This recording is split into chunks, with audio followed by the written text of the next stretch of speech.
Hi, welcome back to my channel. It's Tatiana, Meat-Based Tati, and we are going to be going over one of my favorite meals on Carnivore.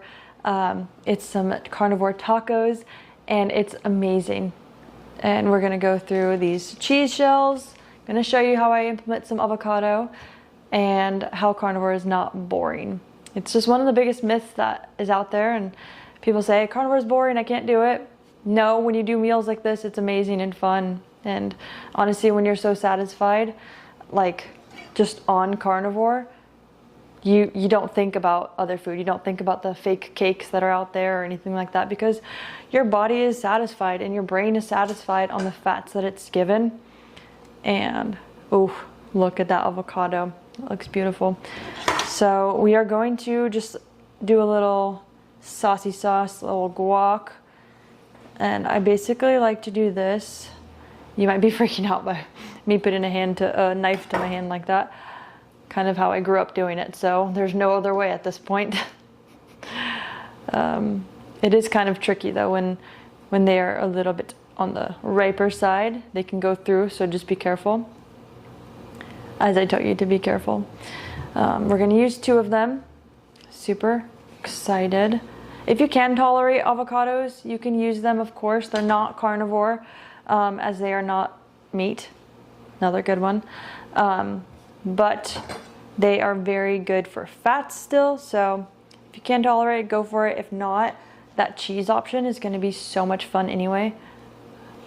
This is just a little extra.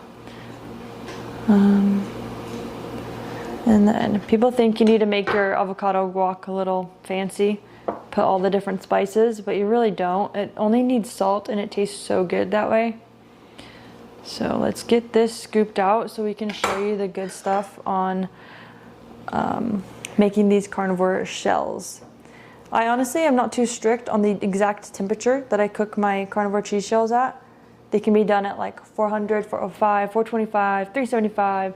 And so that's what's super, super nice and versatile about the recipe is basically you turn on the oven at a decent temperature and you let it get crispy. Like nothing. You don't have to have any like prior knowledge or any certain technique. You just cook it and it's crispy and it's done. And that's exactly what I like. Easy peasy.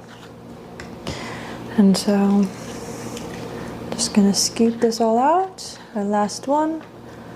Tossing in some salt. Gonna go like that, and like that. And then I'll just use a fork to just mash it all up. Okay, I got it all mashed up, and now we're going to check on the roast and preheat the oven a little higher. And then, oh, warm.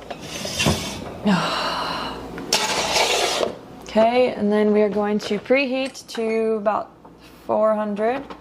Let's get there.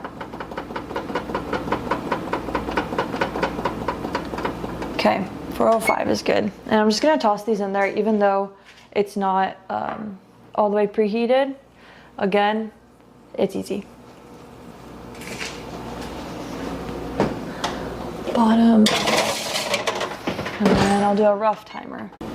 Alright, check out this roast. Here's how I make the most tender Dutch oven chuck roast. I salted my roast in the morning and left it out on a wire rack in the fridge to dry brine. About 3.5 hours before dinner, I set the oven to 325, added the meat to my Dutch oven with filtered water or bone broth, a little more salt, and closed the lid. Into the oven it goes for 3.5 hours. Check once or twice to make sure there's enough liquid. The meat stock at the end is phenomenal, so do not discard this. You might notice that the meat and broth look a little red without seasonings, but don't worry, this isn't like a slow cooker. It comes out tender, juicy, and even a little crispy, so that's kind of where the color comes from. 3 hours for this roast could work, but I find that 3.5 hours makes it that fall apart tender. I love using this meat for carnivore tacos like today, for bowls, or just for a hearty meal on its own. As we come into fall, this is going to be the perfect fall addition. All right, I just pulled my beef. I'm going to pull the cheese shells out of the oven now, and I'll show you how they look. Hear that sizzle? Oh. And with these, it is important to make sure you let them rest. They say a couple of minutes. I usually don't wait as long as a couple of minutes. I just wait a couple, like, I don't know, 30 seconds, a minute, maybe, just so they like peel off a little better. But there's two ways that you can do this. The cheese shells can either just be like, you can leave them on this baking sheet and then they'll just be flat and they'll be kind of malleable enough, or you can form them into a taco shell, which is what I love to do. So in a second, I'll just put these on here and you can do that. If you don't have one of these nifty taco shell holders, you can do like a cup or a mug. You'll want to go for more of like a narrow and tall, and then just stick them in there like this. So this is the taco shell and you just stick it in there, and that should keep its form as well. And you can have that, just let it dry out a little bit and it'll be a crispy taco shell, just like the hard shell tacos. So I kind of hear that they're a little bit less sizzling, so I think I'm gonna try to put them on. Okay, and if you want it to be a little bit more useful, this is longer, you can kind of see, than this side, so that's where I like to make it that bend. And then I'll just toss it in there, kind of press it a little bit, and then we'll put this guy in here just the same, lengthwise, and you can use a spatula like a civilized person, I suppose. And then we'll go here. Oh no, this is why we use fingers, okay? And then, so you hear that? It's kind of a little crunchy, which is what we want, but we don't want it to be too crunchy to where if we're trying to mold them, that they're not, that they're just breaking and brittle. So here they are. They are beautiful. And then you also can spice this meal up if you want to do any like whole milk sour cream. That would be phenomenal. But we are going to plate and enjoy. All right, we are plating this lovely dish. So I like to just kind of stuff them with meat, but we can go for a little bit of the pretty action right now. We'll see.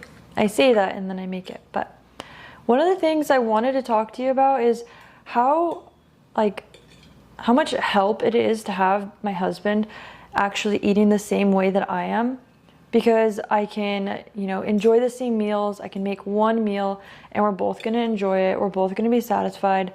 We're both going to stay full for a long time, so it doesn't wreck our like vacations or our days out. We're both full this time, we feel good. We're not bloated from what we're eating. And so having that like companion, another person going through it, has been so helpful, and it makes this just so much more enjoyable. And honestly, it's the way to go.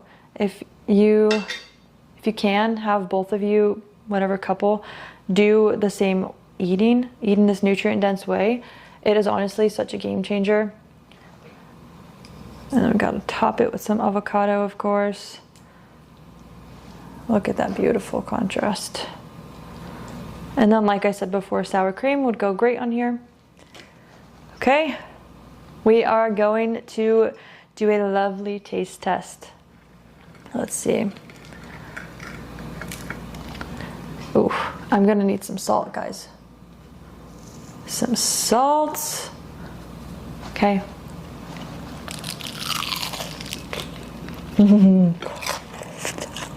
I love these things so much. I didn't even get any avocado, but just the cheese and meat itself, delicious. All right. Thank you so much for watching. I hope you enjoy it. I hope you try this recipe. Give it a thumbs up and like and thumbs up. Comment down below. Let me know what you liked if you're going to try it. Bye. See you in the next video.